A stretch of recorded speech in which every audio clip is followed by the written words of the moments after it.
how you relate to Parliament, for example, you know, and whether you like so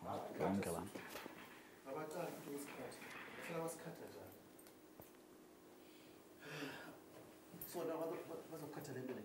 I'm out. Yeah. Awards? No, Call fall back. The fall back. Okay, it's telephone back then. Yes, first, 24 back manje because so emoyeni. The fall back yale nto. Le dala uthama ngikuthenge yakwazi ukunginika. Tivela kule nto nje na. I-live lana. He can't give us phone. I-live lana. Going on air channel 404.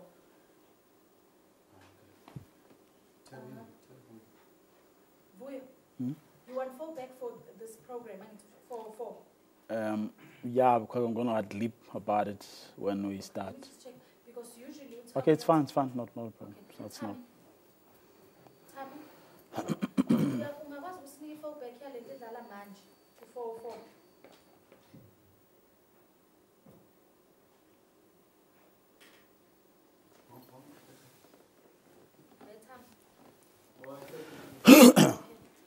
Sorry, he can't. That's fine. That's fine. That's fine.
A very good evening and welcome to this special broadcast brought to you by SABC News.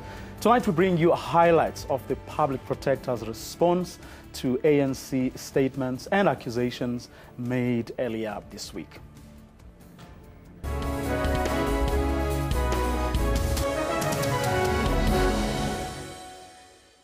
Well, this week's public spat between the ANC and the Public Protector began on Tuesday, following a leak at the weekend of the Public Protector's letter to President Jacob Zuma.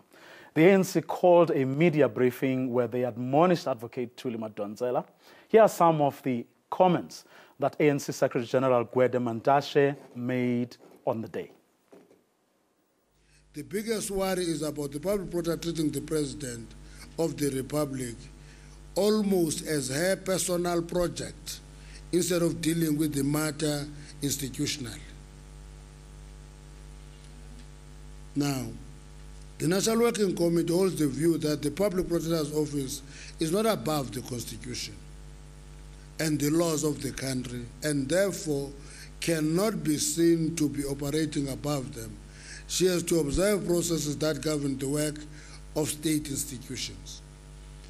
Of major concern among other unfortunate actions is her conduct has been the public protector going on road shows, including international trips where she speaks on matters that are still under process and outcome not known. Unavoidable, the country is cast in a bad light.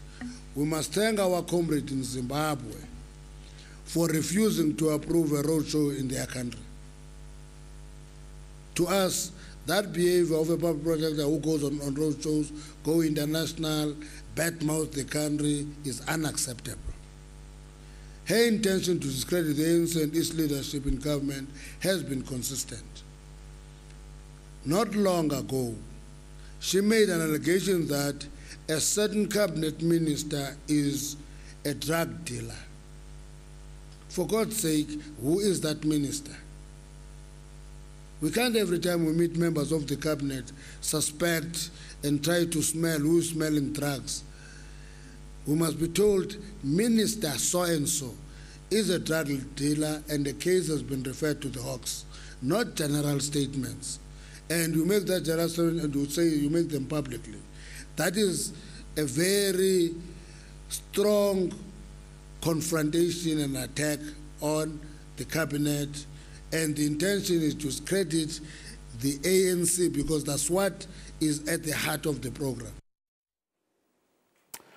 Well, the public protector, THULI MADONSELA, today addressed the media in Pretoria, responding to most, if not all, of the comments that the ANC made on Tuesday. She began by outlining the powers and functions of her office. There are few that would like to have us believe that the public protector's powers, as enshrined in Section 182 of the Constitution, are limited to making recommendations and leaving the rest to the parliamentary processes and to chance.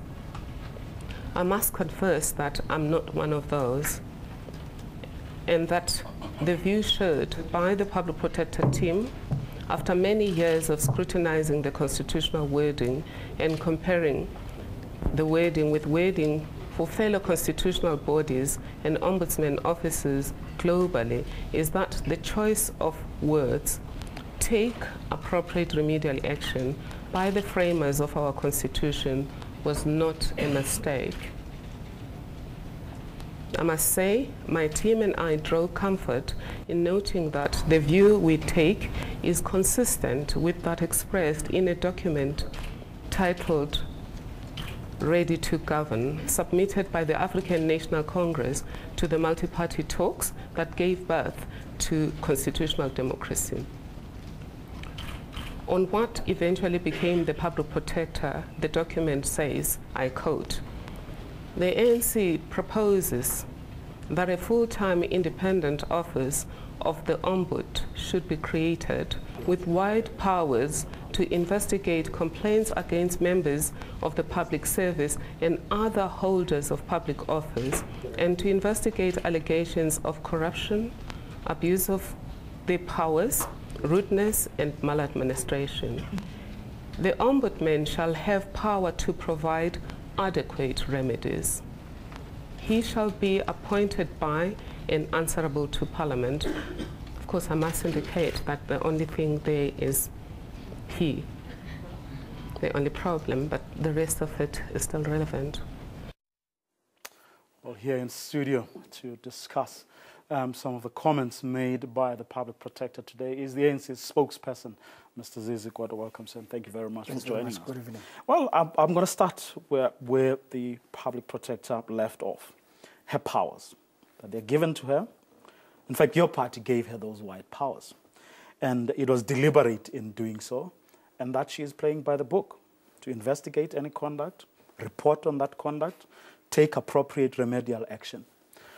She seems to be saying she doesn't know why the ANC is having problems with the way she works. There has never been a dispute about her constitutional mandate and the constitutional mandate of her office. You would notice that the genesis, as she refers to, was from what we conceptualized in the early 90s document called Ready to Govern, we spoke about, given our experience, we spoke about a need to create checks and balances that will support our democracy, which among other things will do administrative scrutiny. Given our past at that time, we knew that whatever we do, we've got to have these independent, impartial institutions that guide our democracy. Her work, therefore, has never been under attack. There's never been a dispute about that, including as we speak today. As I'm speaking to you now, that issue has never been. The issue for us has always been about the conduct of the incumbent in carrying out those constitutional responsibilities, which to some extent have had a possibility of damaging the very same standing of the office, which in our view must continue to be defended by the incumbent too, because we think that is her responsibility. In the manner she carries that responsibility, it's important that it must always exude those kind of values that in the document Ready to Govern as the ANC we conceptualized. Well, she seemed to be saying that wherever she goes, ANC supporters treat her like a hero because they appreciate what she is doing. They do not have the problems that the head office seems to be having. She spoke of the ANC in Gauteng, the ANC in KZN. She spoke of like ministers who cooperate with her, including the president, and we're going to play that clip a little bit. And she seems to be saying that it's a select few. And she even mentioned the word hooligan. People who are at the head office who are hell-bent on hurling insults at her instead of looking at whether, for instance, she is doing anything that is against the law or that is not prescribed by the Constitution in terms of what she is supposed to be doing. I think she missed an opportunity. I think that point we must make it clearly and loud. She missed an opportunity because the assumption, for some reason, was to divert from what the ANC we said on Tuesday. On Tuesday, the outrage which appalled us was the leakage from her office, which has been a trend we've been observing for some time. And this trend, sometimes it has got tight coordination, the timing and other things. And we said it's a worrying trend if it's not addressed. And there's never been a responsibility taken by her office or by herself, because we think that it does do a lot of damage to the office, but also to the incumbent. But added to that was the fact that she has gone on public about these announcements in terms of who she suspects are responsible for some of this leakage. Firstly, as you say, as you heard here, was the cabinet minister who was dealing with drugs. Secondly, another leakage was on the provisional report on Nkandla. She then, at that moment, accused the security cluster without mentioning. Now, already, every time there's such a leakage, there are external forces involved. We are told that, no, it can only be secondary sources that must tell. She can't reveal. And yet, revealing would have helped because it would have redeemed the image that, in our view, I think almost we're reaching a stage that that office can't be linked with issues, even with suspicion, that is somewhere involved with some political agendas outside of the constitutional mandate. Because if that suspicion begins to get a root, it may even undermine further, in spite of the praises that she gets, which even she gets from the ANC, because when people ululate about an institution of state, organ of state, that is a consequence of the brainchild of the ANC. They are actually celebrating the African National Congress. If you remember the story in the Bible of a donkey and somebody behind the donkey. So a similar story.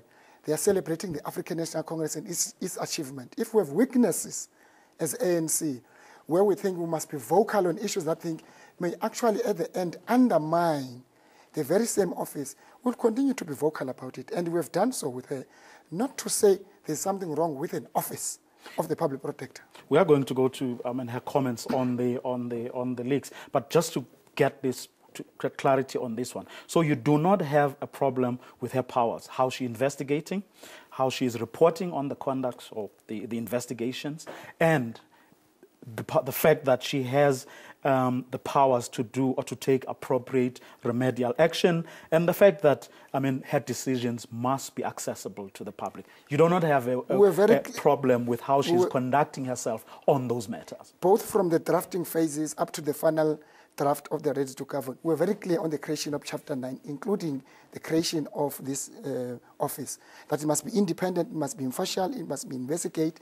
We finally made a point, which she also acknowledges today, that it will be accountable to Parliament, which we're quite very happy that she acknowledges that point, because in the recent past few days we thought that point was somewhere missing, that she's above everything.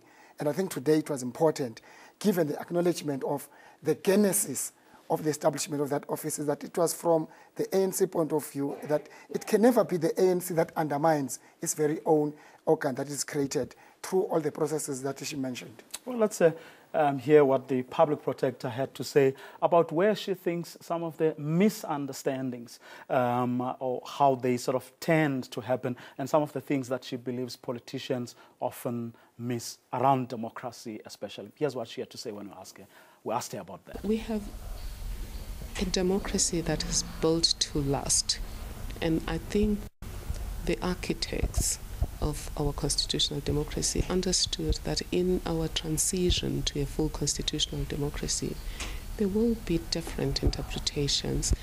And again, it's not because people are bad. If you look at the quote from President Mandela, he says, even the most benevolent of governments may fail.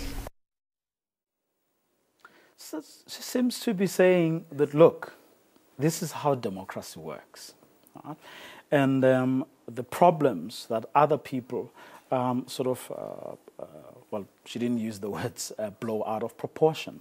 The problems that are there are supposed to be there, and they are not to be taken, I mean, the criticisms of her office should not be done such that they then end up or tend to undermine her office. We need this. And in fact, no democracy is perfect. Even with the best will in the world, things like, or the arguments that we are having now around her office, around her powers, and around everything are healthy. And these are matters we should, in fact, encourage.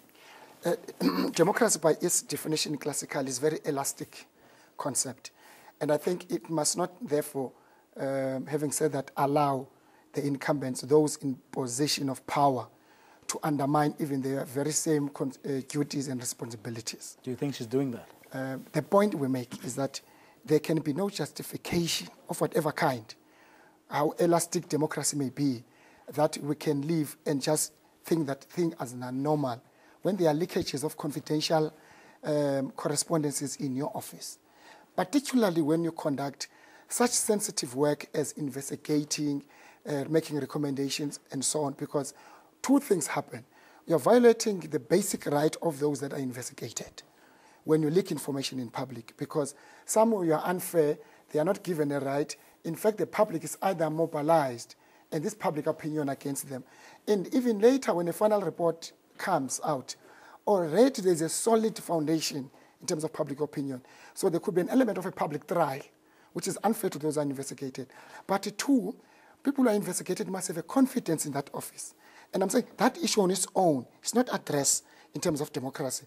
But democracy will require that, among others, that's why people take oath of office, sometimes when they take these serious responsibilities, because there's something just beyond democracy, which is about ethics, which is about probity, which is about ethical conduct in terms of how you carry your responsibilities. These are the issues that we would have expected, we'll still expect, that I think as she carries her very important work, and she does her work, she will always make sure that these values don't slip between the cracks, because we can be very constitutional, we can be very democratic in our approach, but if these important fundamental values, somewhere they are suspect, it may create problems in terms of the image and integrity of the office. Also seems to be suggesting that you guys at head office at THULI House are the ones who seemingly are having problems, because when she engages or talks to the president, she actually gets good responses. She interacts with him whenever she has had an opportunity. things go well. When she asks for things, the communication is what it should be. It is, in fact, a few people, as she says, at head office who seem hell-bent, who are raising all these issues, because she believes, as you say, that because she's accountable to Parliament, Parliament has every right to actually raise, these issues. But no one in Parliament is raising these issues. She said at some point that the Speaker of the House, for example, has every right to call her to come and explain.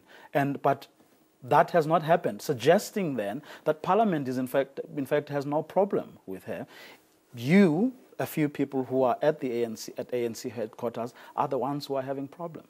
Now, firstly, we don't agree with her in terms of the conceptual framework of participatory democracy, where only those who are in government, given the fact that they are elected, must just resolve issues of government, and therefore the civic role is not just less, but it does not exist, because it's only through the elite that is elected. I don't think that is how we understand it. But coupled to that is the fact that if you look at our electoral system, which is party-based in terms of proportional representation, we are a governing party. We are elected by 62% since 1994. And we have a responsibility, among others, to defend democracy, to make sure that we protect democracy, including organs of state, from abuse and misuse. But shouldn't these debates be happening in Parliament instead of the ANC taking them outside? Let's just make the point. We will talk about how Parliament, from the point of view of the party, again, without misrepresenting our Parliament, as though we don't understand our electoral system. Parliament, as a majority party through the office of the Chief Whip, have issued, I don't know, countless statements on the very same issues, on the conduct in particular, but two, on how they think she relates to Parliament. And that's why earlier I made a point that I'm very happy that, having reminded her over the past few days, that you're actually accountable to Parliament. And I think the observation we're making, which she was supported by a number of social commentators, that no, she's above everything. There is no government. She's above government. She's above executive. And I'm happy today that, quoting from the document Ready to Govern, that she's actually accountable to Parliament. And that point was fundamental. Nobody would, outside of government, want to influence and be government outside of government. But we have a responsibility as a governing party, as we mandate and expect our deployees in government in different levels to engage with the matter, and then I'm sure they will do it in appropriate time. Like Parliament, it has already done through the Office of the Chief Whip, interacted in a public discourse, because this is her way of speaking to us too. That the decency that is talking about, sometimes we don't find from her office, we don't find from her. We get from Twitter, we're engaged to, as we were addressing a media conference on Tuesday, she was talking to us directly, responding to the issues via the social media. This is the kind of a conduct we expect, that we can't be quiet, and therefore, hence a suggestion was made by our Secretary General. If she invites us in the public, in the political space, she must come and she must just declare that I've now entered a boxing ring. And there, we don't play selfish there. We box one another, and we don't think that she must enter that space, because it will somewhere sacrifice and compromise the important work that she's doing. Well, the public protector did say that she was going to request a meeting with the president, because she believes that she can deal with whatever issues that the president may have. And here's how she put it at today's briefing.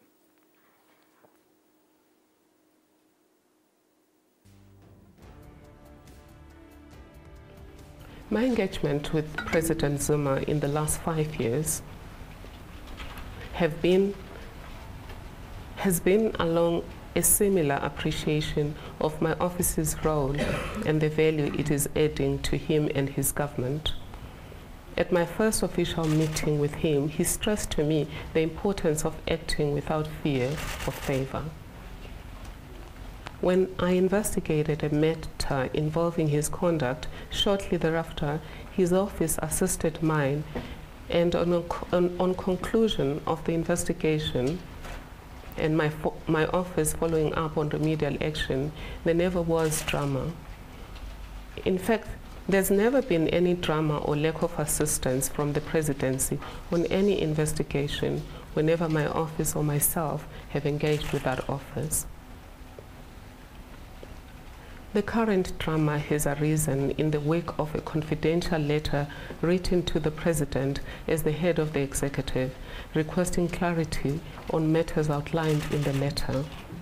The letter was leaked and published in the Sunday Times and the City Press. I was advised confidentially and reliably that a politician leaked it. Both the leaking and the publishing were improper. There was no public interest in such act. If anything, the actions have had the opposite of public interest by adding to a climate of mistrust and unhealthy communication. In my considered view, both the leaking and the reaction have amounted to interference in the operations of my office. They have also interfered in state affairs in the manner that, if sustained, will create a dysfunctional state. Had the letter not been leaked or commented on by actors external to the state, the President would have graciously considered my letter, as he has always done, and responded in a manner deemed appropriate. What we have now are directions of all manner, yet the head of state may not have even seen the letter, and let alone apply his mind.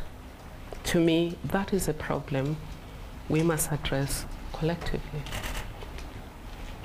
Those objecting to the letter, which is not addressed to them, I must say that I had no authority to write it, and in so doing, I'm undermining Parliament. The truth is, my office always follows up on remedial action and has done so with organs of state, including the Presidency, without drama, even when similar matters were being attended to in Parliament. Our constitutional democracy is... Whenever she has spoken to the President has emphasized the need for her to act without fear or favor. There has never been any drama, nor lack of assistance from the President. The leaking was by an ANC official and was improper. We want to state categorically that it is inconceivable that any leader or any member of the ANC, let alone how that person would have come to get hold of the letter,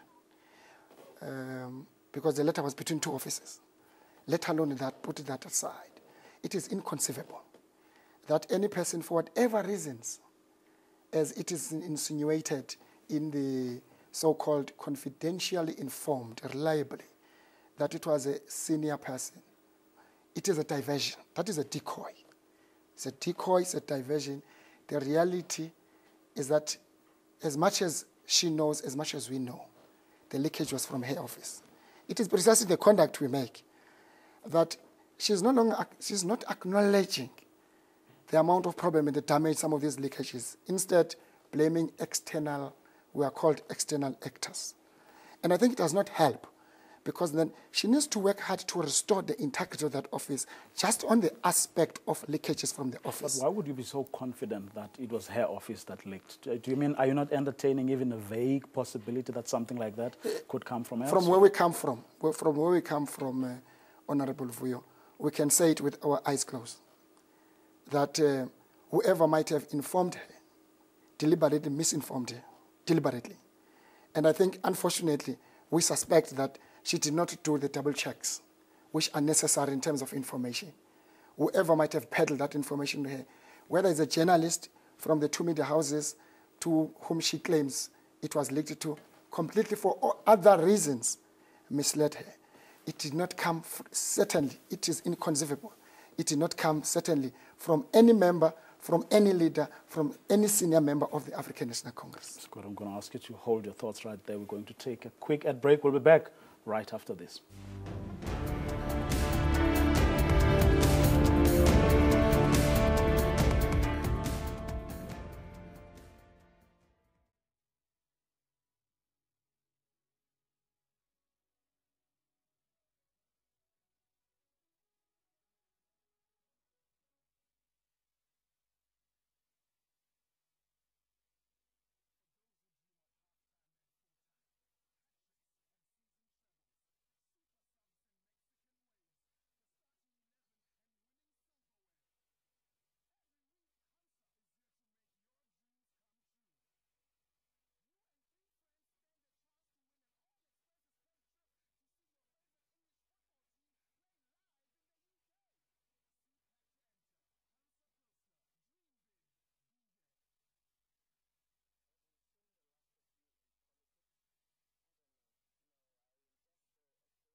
Welcome back. Well, Advocate MADONSELA rubbished the ANC's accusation that she's made President Zuma her personal project. This is what she had to say.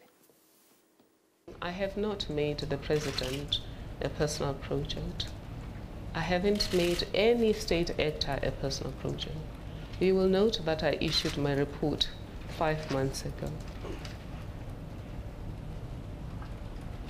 My action plan is supposed ordinarily to be with me within 30 days from all state actors where I've made adverse findings. And usually the implementation period is within 3 months thereafter. In this particular case, we have just followed through what the president has been saying to Parliament, and we didn't engage in the manner we normally engage on remedial action. If we had made it our personal project, we would have been knocking at his door the way we knock in other institutions on remedial action. Have I undermined the Constitution and Parliament?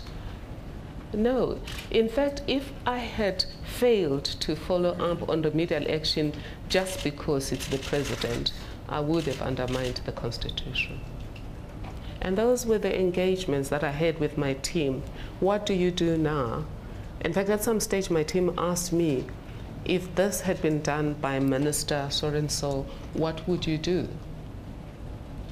So the idea is to be consistent. The idea is to follow the rule of law, which includes the principle that nobody and no institution is above the law.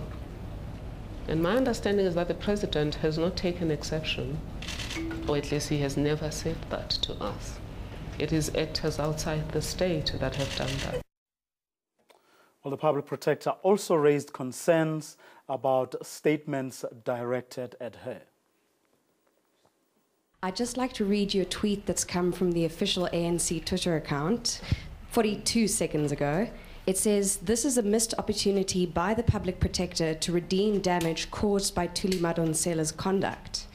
Now, the language of your speech today has been very diplomatic. It's been very kind of cooperative. You've spoken about the symbiotic relationship between you and the head of state. I just want to know, how do you then respond to a comment like that coming from the head of state's party, the party of which he is also the head, that seems to put you in quite an adversarial position? The ANC is a big party. I have served the ANC. I have served the ANC. I have taken arms under the ANC. A lot of the people who are insulting me, some of them are old enough to have been along the trenches with me, but they were not there when it was tough. So I'm not fazed by these people, because when there were no benefits in being in the struggle, we were there. Because we wanted a South Africa we can all be proud of, and a South Africa where we can look at our children in the face and our grandchildren in the face and say, we did all we could to have a peaceful, inclusive, and prosperous country. So that doesn't faze me. The ANC is a big party. I meet ANC members every day that support what I'm doing. The government of Gauteng is the ANC. The ministers that I've spoken about that have implemented remedial action are part of the ANC. The government of KwaZulu-Natal is part of the ANC. The only government that is not part of the ANC at the moment is Western Cape. So we're talking about a minority. But I would appeal, though, to leaders of the ANC to rein in these people that seem to have no respect for fellow human beings. I think one of the things that people need to know is that a principle that is in our Constitution, apart from Section 180(1)(3) that requires that these institutions be supported and respected, there's just a constitutional principle of human dignity. And the Constitutional Court even added the principle of Ubuntu.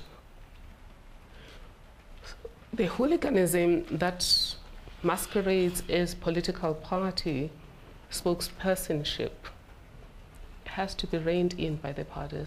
And I'm saying this to the parties concerned because you don't throw mud at someone and remain with clean hands.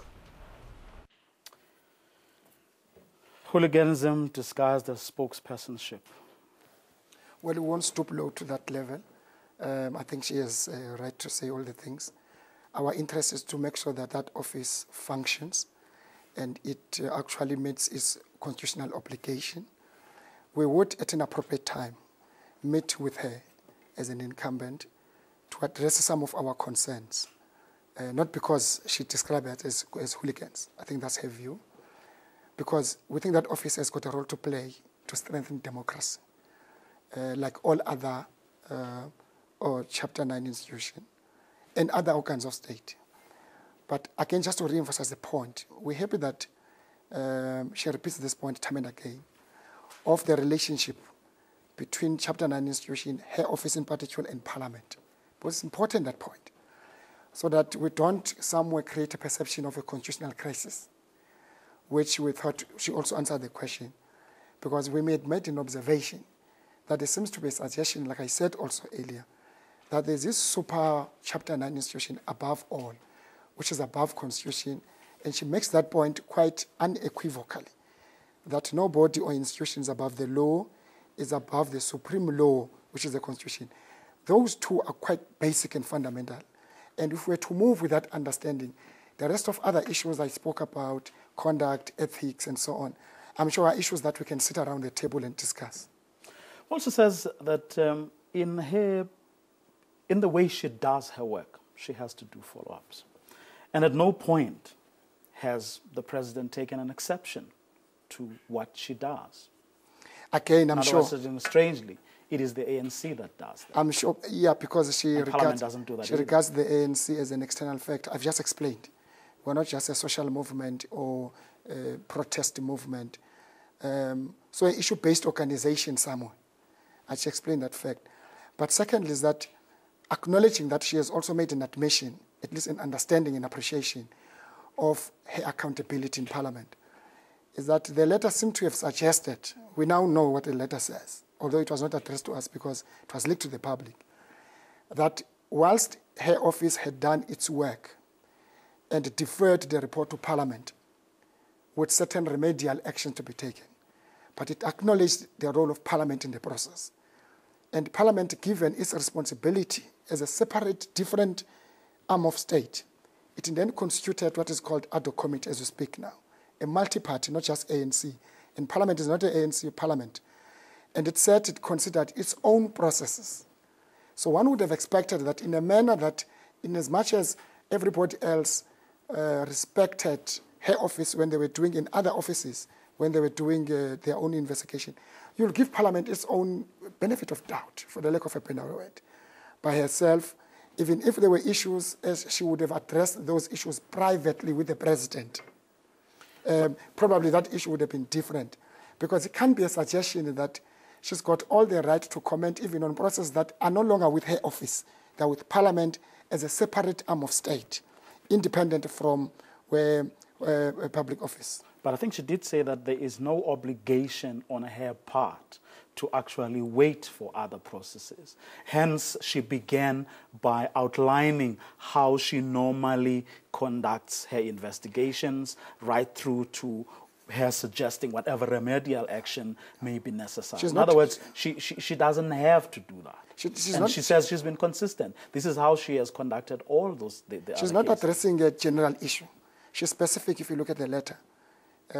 The president must pay. Why you have not responded to sufficiently to... Because that's the remedial action. That's the remedial action. The issue is that there's a committee in Parliament which, among others, deferred by her the report that it must deal with those issues. If the president also in the remedial action is that he must respond to Parliament, not to her. And the president responds to Parliament. But someone outside of Parliament then responds. This is an issue that I'm happy that she was able to clarify today, because one would have expected, because I'm happy that she was not only talking about issues of constitutional democracy and its principles, fundamental founding principles. She was also talking about issues of Ubuntu, being courteous, just decency. One would have thought that given the president's response, she would have probably waited for an opportunity for Parliament. I'm certain that Parliament at some point would invite her as the original author of the report, as it would do, I suppose, with others, to come and get questioned and make oral presentation, not to start a probe again. And I'm sure she would have waited for that opportunity. But to an extent that the letter, let alone leaking, which is for us a main issue in terms of the conduct and the damage, the image of the office, but to suggest that I'm above Parliament, addressing a specific issue in Parliament, not general, that I can question you on an issue that is not even before me at the moment, you almost preempting the outcome to put a predetermined outcome. And sometimes issues that are predetermination of a certain institution is quite difficult of a structure outside to make inputs, because you either you preempt or you put pressure on that structure in terms of what should be the outcome of that almost an independent process. But since the president hasn't indicated he's agreed the president has simply acknowledged a receipt of her letter, which is now leaked. But hasn't raised any issues and I'm sure, and I'm sure we're a political party, like I said, we're a political organization, which was elected to Parliament. And I'm sure that President or everybody else, even Parliament, at an appropriate time, will make their reservations. And I cannot imagine that none of them, all the structures in the government, would be as praising as they do about the conduct. All of us will praise her work. I think she must continue to do her work and so on. I'm sure they will make certain remarks about the conduct, including the letter directed about the issue that is before Parliament. Okay. Mr. Gutto, we're going to take another quick ad break.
Welcome back, and if you've just joined us, we've been bringing you highlights of the press briefing by Public Protector THULI MADONSELA earlier this afternoon. The briefing followed the latest exchange of accusations and insults over her Nkandla report. MADONSELA suggested the way forward over these spats, and this is what she said. The noise is not coming from government as an institution. In fact, my engagement with government as an institution has been and continues to be positive and constructive. We are currently engaging government in a dialogue on joining hands in partnership against maladministration and corruption as our focus during the 2014 stakeholder dialogue. We had a successful launch in Gauteng, where the common message was that working together is not only in the people's interests, but also in the interest of our codependent institutions, as our work complements each other. We also have a history of cooperation with most of the organs of state. This includes agreements to implement remedial action even before we release a report. Examples in this regard include the Department of Justice and the Department of Correctional Services. Our cooperation increasingly includes having memoranda of understanding, such as the historical one we signed with the government of KwaZulu-Natal a year ago. My request to stakeholders outside the state is to respect the boundaries between public and private operations, including the separation of state and party. From my side, I will request a meeting with the President to elicit his views and concerns with a view to a way forward that enables my office to continue to be a resource to his government and the people of South Africa in rooting out maladministration and other forms of improper conduct in state affairs.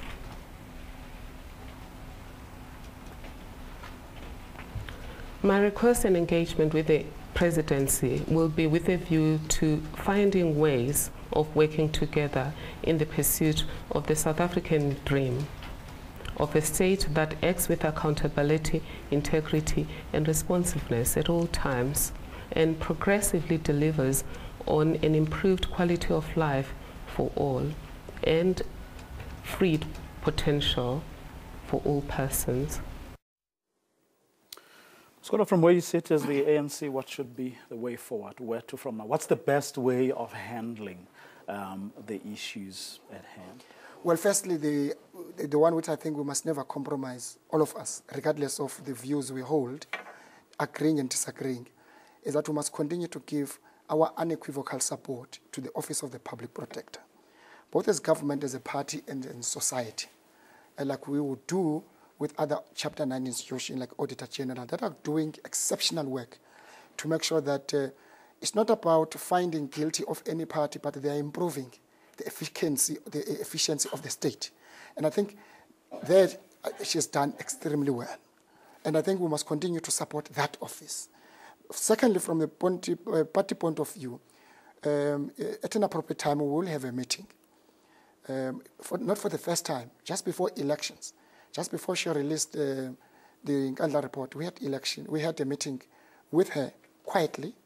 We'll also do the same, not through media briefings, not any Twitter and so on. We'll have a meeting with her to clarify a number of issues that might not have anything to do with her office, including the issue she raises, the relationship of a party and the state, to an extent that the party may comment on state issues, which is more for political issues, really it's not in administrative scrutiny. It has nothing to do with the day-to-day work, but it may be important for us as a party to clarify on that. But I think, too, we must make sure that she must have a sense that there is no mistrust between ourselves as a party and her office. So the trust deficit that may exist from one way or another, it may be important that time to time we work and talk as all people with the interest of moving South Africa forward. Because as we do so, it's not to benefit, it's not for political mileage for our part, but it's to strengthen democracy. Because when we weaken the Public Protector's office in particular, not just the incumbent, we're weakening democracy. When we weaken Chapter 9 institutions, it is equal to weak democracy. The stronger the Chapter 9 institutions, independent, impartial, acting above board, the more our democracy thrives and becomes strong. Why have you not done this? Let's take Tuesday as an example. Couldn't you have approached her before you went out and called a briefing on Tuesday to make the comments you made, which then necessitated her response today? Could you not have done that? This is a danger of information that is leaked. Because as you do so quietly, the public is organized, the public opinion is already organized. You need to deal with that aspect first. Because if you don't correct and make sure that you manage that aspect, because it may damage relations, which I think is an issue that she was very strong about.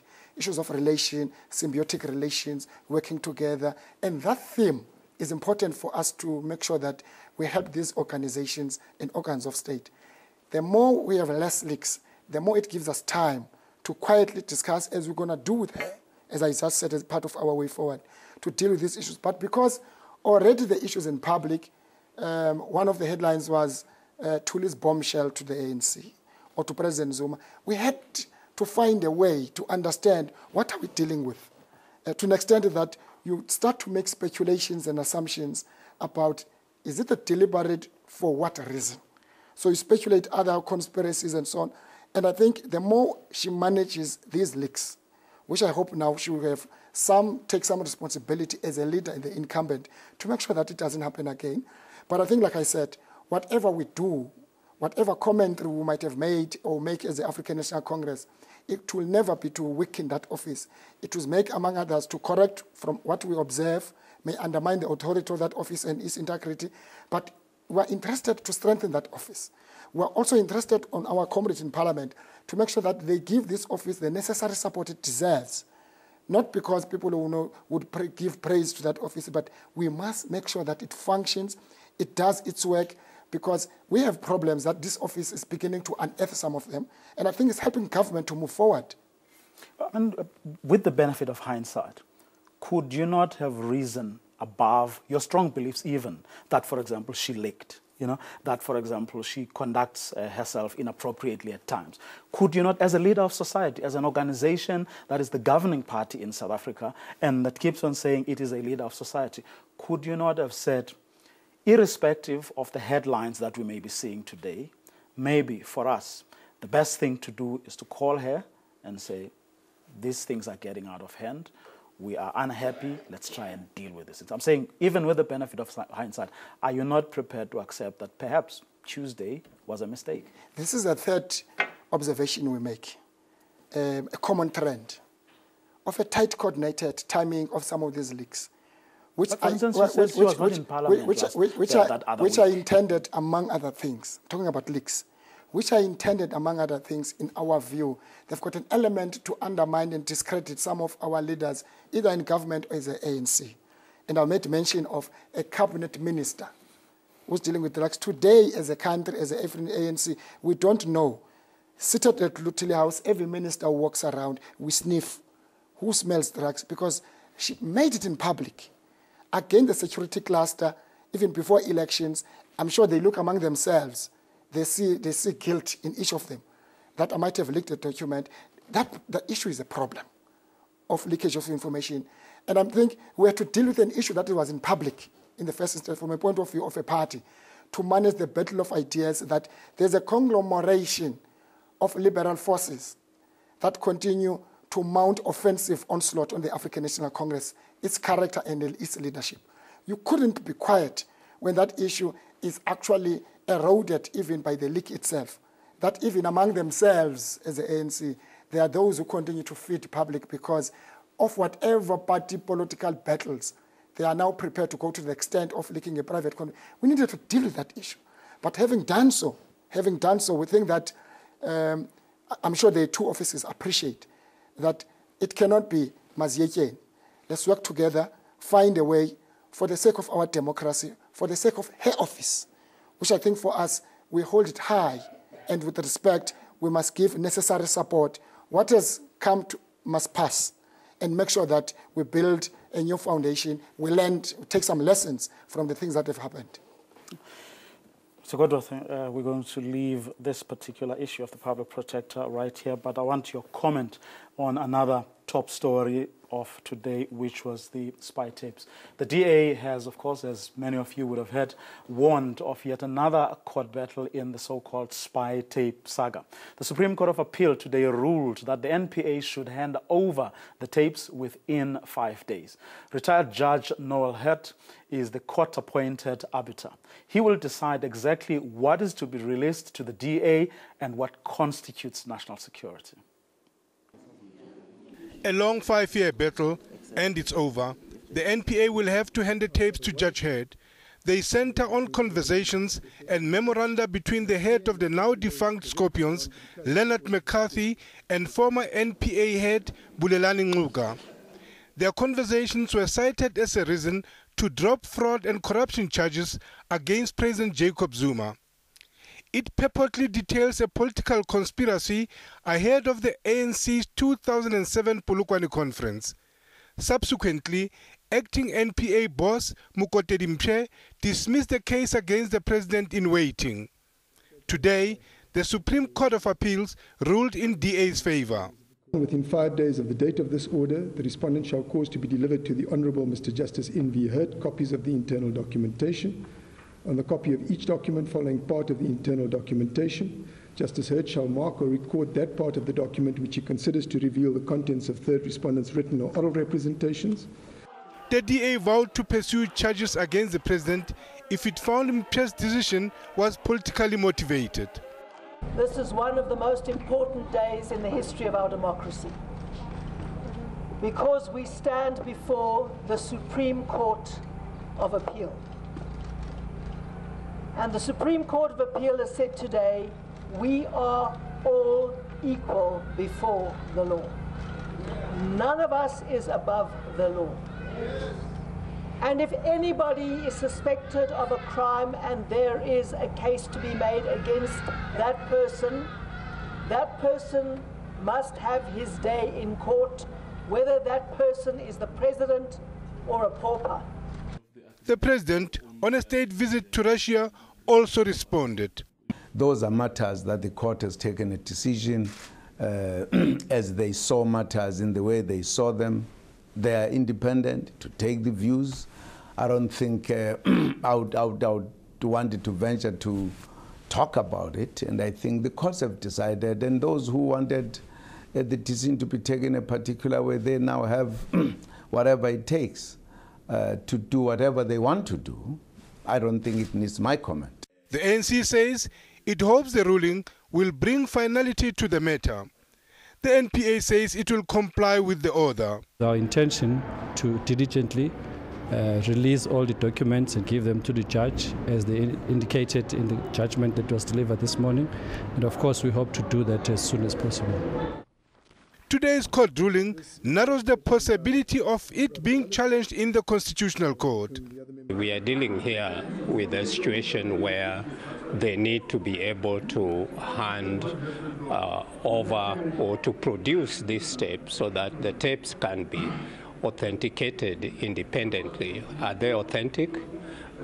If they are authentic, do they provide information that was relevant to the decision making not to prosecute? Because they may be authentic, but the information in them are not relevant to really making a decision on whether to prosecute or not to prosecute. Rights groups also welcomed the judgment. The release of these documents would give us an important opportunity to get a real insider view of what informed the decision eventually to drop those charges. The DA applied for access to the recordings and despite winning previous court cases could not obtain them. Zuma's legal team admitted in the appeal court that it did not have a case. The ANC's reaction, Mr. Gwado, to the Supreme Court of Appeal's ruling? Well, we noted, as we said earlier, we note the ruling of the Supreme Court of Appeal in BLOEMFONTEIN. And we think that, and we wish and hope that that ruling will bring us as a country a step closer to the finality of the case that has dragged on for some time. We really hope that all parties involved will make sure that make sure that they bring that matter closer to finality. Mr. Gwado, thank you very much for your time this evening. That's where we're going to leave it from for this evening. Up next, those sports awards live from Sentin. Tabiso will be bringing you those live. They are about to start in a few minutes' time. From me and the rest of the crew, have a good evening.